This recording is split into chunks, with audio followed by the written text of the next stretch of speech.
नमस्कार मित्रांनो, आज आपण जाणून घेणार आहोत भारतीय चित्रपटसृष्टीतील महानायक, करोडो चाहत्यांच्या हृदयावर अधिराज्य गाजवणारे अभिनेते अमिताभ बच्चन यांची प्रेरणादायी जीवन प्रवास।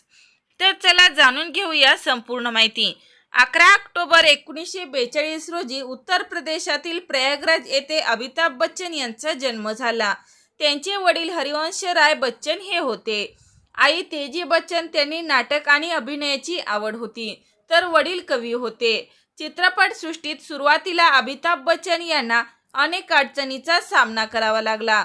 उंच बांधा आणि वेगळा आवाज यामुळे काही ठिकाणी त्यांना नकार मिळाला, मात्र त्यांनी हार मानली नाही। 1973 मध्ये आलेल्या जंजीर चित्रपटात त्यांची मोठी ओळख मिळाली आहे।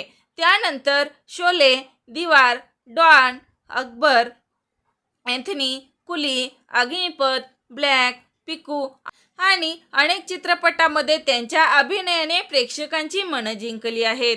1982 मध्ये कुली चित्रपटाच्या शूटिंग दरम्यान त्यांना गंभीर दुखापत झाली होती। त्या काळात संपूर्ण देश त्यांच्या प्रकृतीसाठी प्रार्थना करत होता।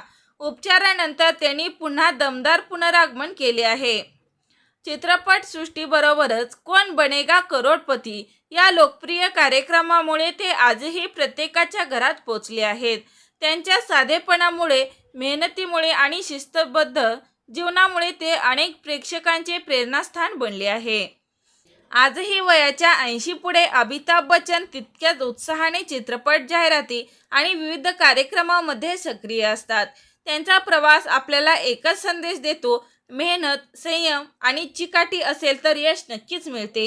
तर मित्रांनो, तुम्हाला अमिताभ बच्चन यांचा कोणता चित्रपट सर्वात जास्त आवडतो आणि अमिताभ बच्चन हा हिरो आवडतो का? लाईक, कमेंट करून नक्की सांगा। मनोरंजन विश्वातील चालू घडामोडी पाहण्यासाठी फिल्मी बायोग्राफी या यूट्यूब चॅनेलला नक्की सबस्क्राईब करा। तोपर्यंत धन्यवाद।